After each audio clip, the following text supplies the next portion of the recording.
नमस्कार दोस्तों, हम राजा नल की कहानी सुनते हैं। एक घर में सास बहू रहती थी। बहू का पति विदेश में गया था। एक दिन सास ने बहू से गांव में से आग लाकर भोजन बनाने को कहा, तो बहू गांव में आग लाने गई, पर किसी ने भी उसे आग नहीं दी। उससे कह दिया कि जब तक दशा माता की पूजा नहीं होती तब तक आग नहीं मिलेगी। तो बेचारी बहू खाली हाथ लौट आई। उसने सास को बताया कि गांव भर में आज दशा माता की पूजा है, इसलिए कोई आग नहीं दे रहा है। तो साथ ही साथ इतना होने पर शाम हो जाने पर सास आग लेने गांव में गई, तो स्त्रियों ने उसे आराम से बैठाया और कहा कि सुबह तुम्हारी बहू आग लेने आई थी, परंतु हमारे यहाँ पूजा नहीं हुई थी, इसीलिए आग नहीं दे सकी। सास आगे चलकर अपने घर पहुंची कि एक आदमी बछड़ा लिए आया और उसके पीछे ब्याई कलोरी गाय थी। उसी ने उससे पूछा कि ये गाय क्या पहली ब्याई है? तो आदमी ने उत्तर दिया हाँ। उसने फिर पूछा कि बछड़ा है या बछिया? तो उसने जवाब दिया कि बछड़ा है। सास ने घर में जाकर बहू से कहा कि आओ हम दोनों भी दशा माता के गंडे लें और व्रत करें। दोनों सास बहू ने गंडे लिए और सवेरे से ही व्रत आरंभ कर दिया। इसके पश्चात 9 व्रत पूरे हो जाने पर 10वें दिन गंडे की पूजा की। तो सास बहू दोनों ने मिलकर गोल गोल 10-10 और कुल 20 फेरे बनाए। 21वां एक बड़ा फेरा गाय को दिया। पूजन समाप्त होने पर सास बहू दोनों पारना करने बैठी। उसी समय बुढ़िया के बेटे ने विदेश से आकर दरवाजे पर आवाज़ लगाई। आवाज़ सुनकर माँ ने मन में सोचा कि क्या हर्ज है, उसे जरा देर से ठहरने दो, मैं पारना करने के बाद किवाड़ खोलूँगी। इधर बहू ने आवाज़ सुनी तो उसे ठहरने का साहस नहीं हुआ। अपनी थाली का अन्न इधर उधर करके झट पानी पीकर खड़ी हुई और उसने जाकर किवाड़ खोल दिए। उसके पश्चात पति ने उससे पूछा कि अम्मा कहाँ हैं? तो बहू ने उत्तर दिया कि वह तो अभी पारना कर रही है। तब पति बोला, मैं तेरे हाथ का जल भी नहीं पीऊँगा, क्योंकि मैं 12 बरस में घर आया हूँ और इतनी दिनों के बाद आया हूँ तो भी तू इतनी देर से गेट खोल रही है। तो अम्मा आएगी तभी मैं जल लाऊंगी और तभी जल पीऊँगा। यह सुनकर स्त्री चुपचाप बैठ गई। इतने में उसकी अम्मा पारना कर अपनी थाली धोकर पी चुकी। तो वह लड़के के पास गई और लड़के ने सादर से उसके पैर छुए और अम्मा उसे आशीर्वाद देकर भीतर घर में ले गई। माता ने थाली परोस कर रखी तो बेटा भोजन करने लगा। इसके बाद में उसके हाथ में पहला ग्रास ही लिया था कि फेरों के वे टुकड़े जो बहू ने अपनी थाली से फेंक दिए थे अपने आप उचक कर उसके सामने आने लगे। बेटे ने माँ से तो माँ बोली कि मैं क्या जानूँ, बहू जाने। तो यह सुनकर बेटा आग बबूला होकर बोला, ऐसी बहू मेरे किस काम की कि जिसके चरित्र की तू साक्षी नहीं है, उसको मैं घर में नहीं रख सकता। इसे अभी घर से निकालो, यदि यह घर में रहेगी तो मैं घर में नहीं रहूँगा। माँ ने बेटे को व्रत के पालना का सब हाल बताया तो हर तरह से उसे समझाया, परंतु वह मानने को तैयार नहीं हुआ। उसके बाद में वह यही कहता रहा कि इसे घर से बाहर करो तो मैं रह सकता हूँ। माँ ने सोचा बहू को थोड़ी देर के लिए बाहर कर देती हूँ, जब लड़के का गुस्सा उतर जाएगा तब बहू को बुला लूँगी। तो बुढ़िया ने बहू से कहा कि तू थोड़ी देर के लिए बाहर जाकर सारे के नीचे थोड़ी देर के लिए खड़ी हो जा। जब बहू उसारे के नीचे खड़ी हुई तो उसारा बोला, मुझसे हटकर खड़ी हो, मैं दशा माता के विरोधी को छाया नहीं दे सकता। इस पर वह वहाँ से चलकर गिरोची के पास गई तो गिरोची बोली कि मुझसे हटकर खड़ी हो जा, मुझे इतना भार घड़ों का नहीं है जितना तेरा है। वह वहाँ से हटकर भूरे के ढेर पे चली गई। तो भूरे के ढेर के पास जाती है तो वहाँ उसको भूरे का ढेर बोलता है कि मुझ में इतना भार कहाँ, जो कूड़े का भार नहीं है कि जितना तेरा है, चल यहाँ से हटकर कहीं और जाकर खड़ी हो। तो इस प्रकार उसे कहीं भी खड़ा नहीं होने दिया गया। वह अपने मन में बहुत ही दुख मानने लगी। वह जंगल चली गई। जंगल में भूखी प्यासी घूमती फिरती एक अंधे कुएं में गिर पड़ी। वह उसमें गिर तो पड़ी परंतु उसे चोट न आई। वह नीचे बैठ गई। अचानक राजा नल शिकार खेलते खेलते वहां पहुंच गया और वह अपने साथियों से बिछड़ गए थे। वह प्यास के कारण उसी कुएं पर आए जिसमें वह स्त्री गिरी पड़ी थी। राजा नल के भाई ने कुएं में पानी के लिए लोटा डाला तो स्त्री ने लोटे को पकड़ लिया। अब आगे चलते चलते भाई ने नल से कहा कि इस कुएं में तो किसी ने लोटा पकड़ लिया है। तो राजा नल ने कुएं पर आकर कहा कि तुम यदि पुरुष हो तो धर्म का भाई हो और यदि स्त्री हो तो धर्म की बहन हो। तुम जो भी हो बोलो, मैं तुम्हें बाहर निकाल लूँगा। स्त्री ने आवाज़ दी तो राजा ने उसे बाहर निकाल लिया और उसे हाथी पर बैठाकर राजधानी ले आया। महाराज को शिकार से लौटकर महलों की ओर आते देखकर सेवकों ने महारानी को महाराज के आने की सूचना दी। महाराज एक नई रानी को भी साथ ला रहे हैं। यह जानकर महारानी भी बड़ी दुखी हुई। इतने में महाराज भी वहां आ गए। रानी ने हाथ जोड़कर विनती की, महाराज मुझसे ऐसी क्या गलती हो गई जो मेरे रहते आप दूसरा विवाह कर लाए हैं। तो राजा नल ने हंसकर उत्तर दिया कि ये तुम्हारी सौत नहीं ननद है, मेरी धर्म की बहन है। तुम्हें उसके साथ अभी सगी ननद की तरह बर्ताव करना है। यह सुनते ही महारानी का मुख प्रसन्नता से कमल की भांति खिल उठा। वह बोली, अब तक मैं ननद का सुख नहीं जानती थी, अच्छा हुआ जो मुझे भाग्य से ननद भी मिल गई। राजा ने उसका नाम मुँह बोली बहन रखा। उसके लिए अलग से महल बनवाया। उसके लिए अब सुखपूर्वक बीतने लगे।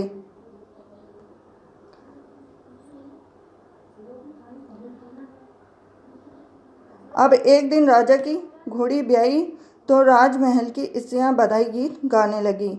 मुँह बोली बहन ने अपनी दासियों से कहा, पता करो किस बात की बधाई गा रही है। तो सखियों ने कहा, महाराज की घोड़ी ने बछेड़ी को जन्म दिया है, उसकी बधाई गाई जा रही है।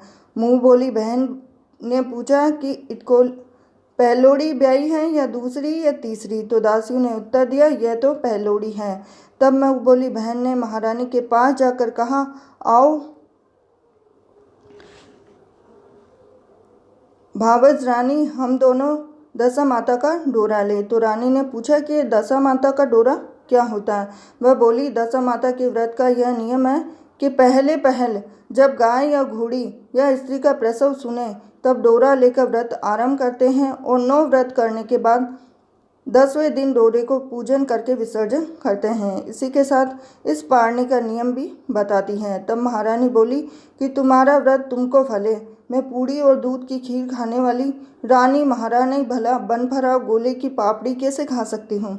वह बोली, भाभी मुझे जो चाहे कह लो, परंतु व्रत के संबंध में मुझे कुछ भी मत कहना। मैं इसी व्रत के उल्लंघन के कारण मारी फिरी आपके देश में आ गई हूँ।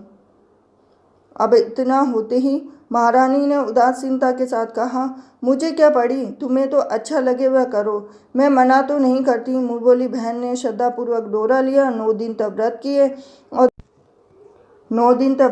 10वें दिन विधिवत पूजा किया तो फरा बनाए और संध्या को पारना करने बैठी। उसी समय उसके पति को अनायास कुछ प्रेरणा सी हुई और वह अपनी माता से आज्ञा लेकर अपनी पत्नी को ढूंढने चल दिया।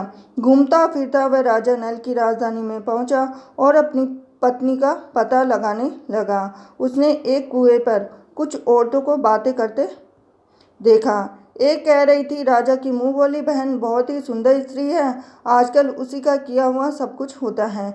दूसरी स्त्री बोली, वह सुंदर होने के साथ साथ धर्मात्मा है, जब से आई है सदा व्रत करती रहती है, दरवाजे से कोई भी व्यक्ति खाली हाथ नहीं लौटता। तीसरी स्त्री बोली, वह जैसी धर्मात्मा है वैसी सदाचारणी भी है।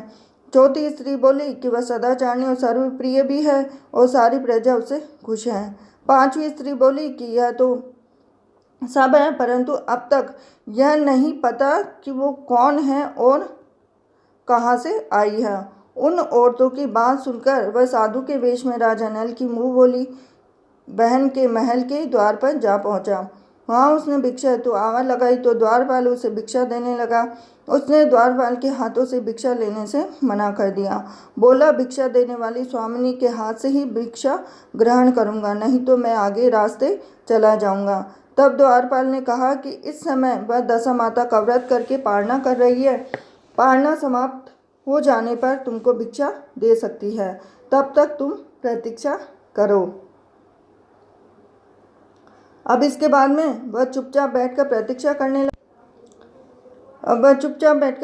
करने लगा। तो पारणा कर लेने के बाद वह मुट्ठी भर मोती लेकर आई, परंतु सामने उसका पति को पल्ला फैलाए देखकर वह मुस्कुराती हुई लौट गई। दोनों के एक दूसरे को पहचान लिया और महारानी ने मुंह बोली ननद को मुस्कुराते हुए देखकर कहा, जब से तुम आई हो आज तक तुमको मुस्कुराते हुए नहीं देखा है।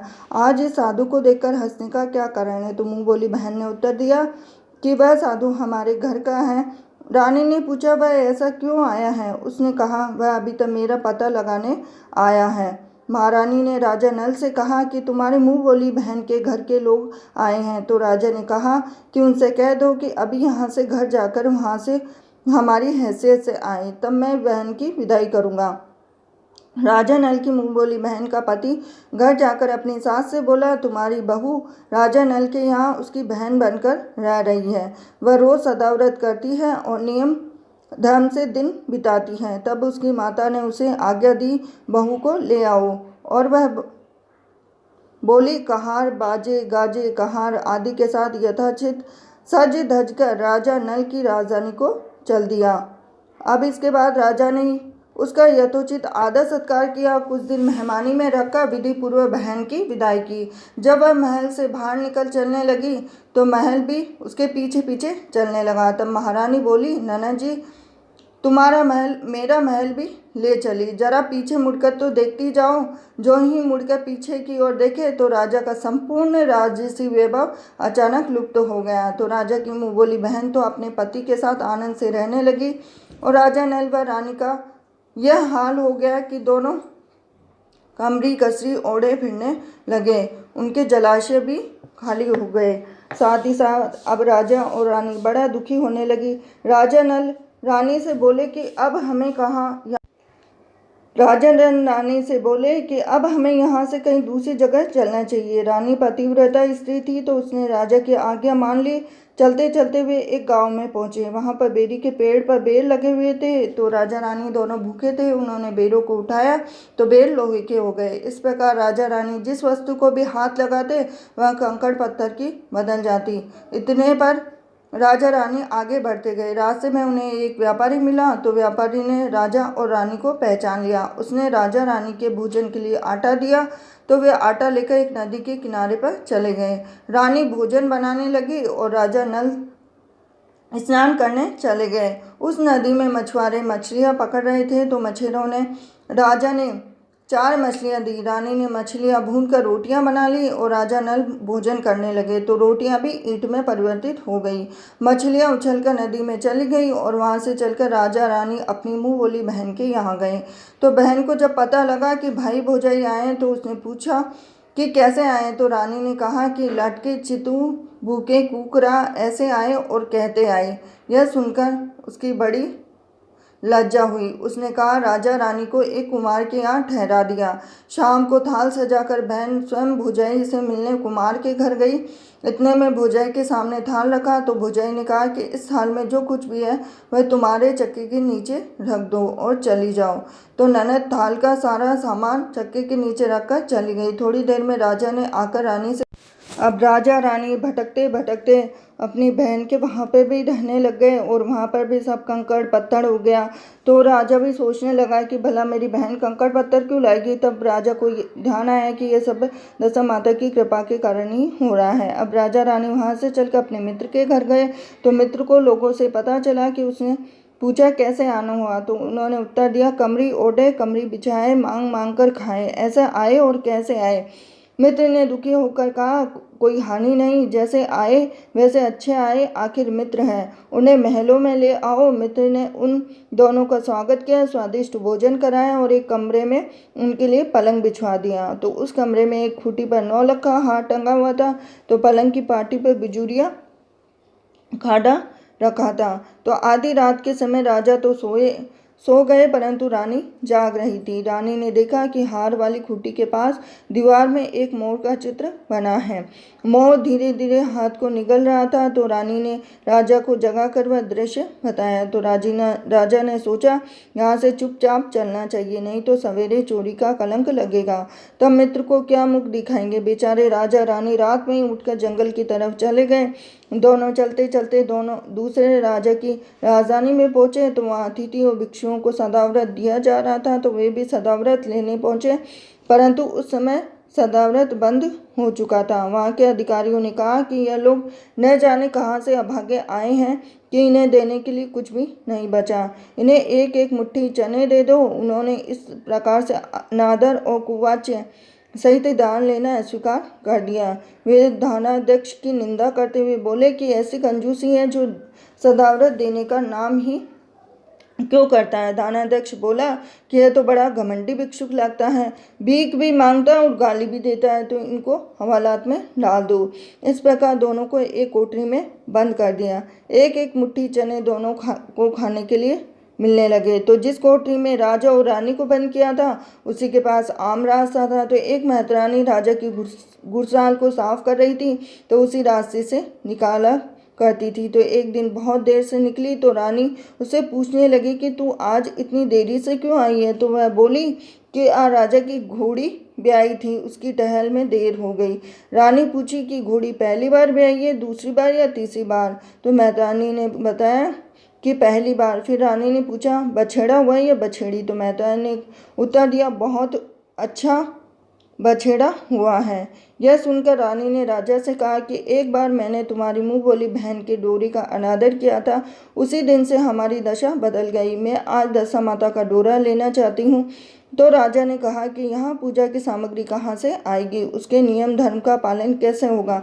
तो रानी ने उत्तर दिया कि वही दशा माता सब कुछ करेगी, मैं तो उन्हीं के का नाम लेकर डोरा लेती हूँ, फिर जो होगा देखा जाएगा।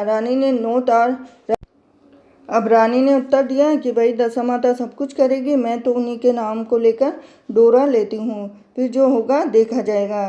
रानी ने 9 तार राजा की पगड़ी से और 1 तार अपने आंचल का लेकर डोरा तैयार किया, और राजा ने नल दमयंती को कोठरी में बंद देखकर पूछा कि वे लोग कौन हैं, इनका क्या अपराध है। पहरेदारों ने कहा कि ये लोग भिक्षा लेने आए थे या आपको आशीर्वाद देने के बदले गालियां दे रहे हैं। इस कारण दानाध्यक्ष ने इन लोगों को कैद में डाल दिया। तो राजा ने कहा कि इनका कोई अपराध नहीं, इनको मनवांछित भिक्षा न मिली होगी, इसीलिए ये गालियां देने लगे होंगे। इनको संतुष्ट करना चाहिए था, न कि कैद में डाल देना चाहिए। इनको अभी रिहा करो। राजा की आज्ञा से उसी समय दोनों को कोठरी से निकाल दिया। और राजा ने अपने गांव में पद्म और माथे पर चंद्रमा देखकर पहचान लिया, यह तो राजा नल और रानी दमयंती हैं। इस पर उसने दोनों से हाथ जोड़कर क्षमा मांगी और हाथी पर बैठाकर अपने महल में ले गया। कुछ दिन तक राजा के यहाँ रहकर उन दोनों ने पूरे राज्य से ठाट बाट के साथ अपनी राजधानी की ओर प्रस्थान किया। और रास्ते में वे पहले अपने मित्र के यहाँ गए, तो मित्र ने राजा नल के आने की खबर सुनकर लोगों से पूछा, मित्र आए तो कैसे आए। तो लोगों ने कहा, अब की बार तो रात से ठाट बाट के साथ हाथी घोड़े डंक का निशान पालकी पीनस और फौज को साथ लेकर आए हैं। और मित्र ने कहा कि अच्छी बात है, आने दो, मेरे लिए तो जैसे तब थे वैसे अब हैं, आखिर है तो मित्री। राजा रानी मित्र के महल में गए, तो मित्र ने सबको आदर सत्कार के साथ उसी स्थान पर ठहराया जिस पर पहले ठहराया। आधी रात के समय जब राजा सो रहे थे, तो रानी पैर दबा रही थी। तब रानी ने कहा कि मोर का चित्र जो पहले हार निकल गया था उसे उगल रहा है। तो रानी ने राजा को जगाकर यह दृश्य दिखाया। तो राजा नल ने अपने मित्र को बुलाकर यह दिखाया। मित्र बोला कि मैंने तुमको ये तब भी चोरी की इल्ज़ाम नहीं लगाया और अब भी नहीं लगाता हूँ। यह दृश्य कुदशा का फल था। आप निश्चित ही रहिए, मेरे मन में कोई मैल नहीं है। मित्र के यहाँ से चलकर राजा रानी अपनी मुँह बोली बहन के यहाँ गए। तो उसने जब सुना कि राजा भैया आए हैं, तो उसने लोगों से पूछा कि कैसे आ रहे हैं। तो लोगों ने कहा जिस प्रकार राजा को आना चाहिए उसी प्रकार से आ रहे हैं। तो उसने कहा उनको मेरे महल में ले आओ। जब राजा नल का हाथी बहन के महल की ओर बढ़ा। तब रानी ने कहा कि आप अपनी बहन के घर जाइए, मैं तो उसी कुमार के घर रहूंगी जिसके यहाँ पर पहले ठहरी थी। तो राजा ने कहा, जिस कारण इतने दुख उठाए तुम फिर उससे झगड़ा मोल लेना चाहती हो, यह तुम अच्छा नहीं कर रही हो। परंतु रानी नहीं मानी, तो वह कुमार के घर पर भी ठहरी। राजा बहन के घर चले गए तो शाम को राजा की बहन भावच के लिए थाल सजा कर लेके आई। तो उसने भावच के सामने थाल रख दिया। भावच सोने चांदी के गहने उतारने लगी तो कहने लगी, खाओ रे मेरे सोने चांदी के गहने खाओ, हम भूखे नंगे क्या खाएंगे। यह उलाहना सुनकर ननद बोली कि यह बोली किस पर कसती हो, तो मुझसे जो कुछ हो सका सो तब लाई थी, भाई अब भी लाई हूँ। तो विश्वास न हो सके तो चक्के के नीचे अब भी देख लो। सचमुच चक्के के नीचे देखा तो माणिक मोती का ढेर लगा हुआ था। रानी यह सब देखकर सन्न रह गई। वह बोली, ननद जी तुम्हारा कोई दोष नहीं है, तो मेरी कुदशा का परिणाम था। रानी ने ननद का लाया सब सामान अपनी तरफ से सब कुछ जयराज ननद को वापिस दे दिया, परंतु पूजा का न्योता देना भूल गई। तो वहाँ से चलकर राजा गाय के पास गए और गाय ने सेना सहित राजा को भर पेट दूध पिलाया। और वहाँ से आगे चलकर वे नदी के तट पर पहुँचे तो वहाँ पड़ाव डाला, भोजन बनवाया। राजा भोजन करने बैठे ही थे कि उसी नदी से उछलकर गिर पड़ी बुनी बुनाई मछलियाँ अपने आप थाली में गिर पड़ी। और अब राजा जैसे ही भोजन करने बैठे तो उस समय नदी से उछलकर गिरी हुई भुनी भुनाई मछलियाँ अपने आप थाली में गिर पड़ी। वे रोटियां जो ईंट बन गई थी फिर से रोटियां बन गई। राजा ने कहा कि यह सब क्या हो रहा है, कुछ समझ में नहीं आता। रानी ने बताया कि ये रोटियां और मछलियां वे ही हैं जो हमारे नसीब में नहीं थी। मैं यदि आपसे उस समय कहती तो तली हुई मछलियां उछल गई और रोटियां ईंट बन गई, तो आप कभी भी इसे सच न मानते। इसी प्रकार मुझे बहाना बनाना पड़ा। अब राजा रानी अपनी राजधानी की तरफ आगे बढ़े। जब राजा की फौज अपनी राजधानी के समीप पहुंची तो लोगों ने समझा कि दूसरे राजा ने राजधानी पर आक्रमण कर दिया, तो वे घबरा गए। वहां के लोग नजराना लेकर राजा से मिलने गांव के बाहर आए, परंतु यह क्या है, यह तो अपने ही राजा है। तो लोगों की प्रसन्नता का ठिकाना न रहा। वे श्रद्धा भक्ति के साथ महाराज के आगे चलकर उन्हें अपने महल में ले गए। राजा रानी ने महल में प्रवेश किया और रानी ने तुरंत दशा माता की पूजा का प्रबंध किया। और उस समय नगर में सब सौभाग्यशाली स्त्रियों को बुलाया और भगवती के भोजन के लिए सब प्रकार के पकवान बनाए गए। और आटे की 10 बत्तियाँ, 10 शक्कर की गुंजिया और 10-10 अठाइयाँ सुहागनों के आंचल में डाल दी। सुहागनों का श्रृंगार आदि करके दशा माता की पूजा आरंभ की। और इस पर पंडितों ने कहा कि कोई न्योता पाने वाला न्योतनी को नहीं रह जाए, स्मरण किया जाए। उसके आने पर दीपक जल गया और रानी ने सोचने विचारने लगी कि ननद न्योतने से रह गई। तो पंडित जी से कहा कि उसे तुरंत बुलाया जाए। तो राजा ने अपना द्रुतगामी रथ भेजकर अपनी मुँह बोली बहन को बुलवाया। उसके आते ही कलश का माणिक दीपक प्रज्वलित हो गया और बड़ी धूमधाम से पूजा की गई। अंत में सुहागिनों को भी भोजन कराकर विदा कर बड़ी धूमधाम से पूजा की गई और सुहागिनों को भोजन कराकर विदा कर दिया गया। और राजा ने राज्य में कहा कि मेरी प्रजा के लोग दशा माता का व्रत किया करें। और भगवती माता ने किस प्रकार राजा नल के दिन फेरे उसी प्रकार से सबके दिन फेरे। तो आशा करती हूँ कि आपको वीडियो ज़रूर पसंद आया होगा। तो वीडियो पसंद आया तो वीडियो को लाइक कीजिए, चैनल को सब्सक्राइब कीजिए और बेल आइकन को ज़रूर दबा देना। मिलती हूँ नेक्स्ट वीडियो में। जय दशा माता।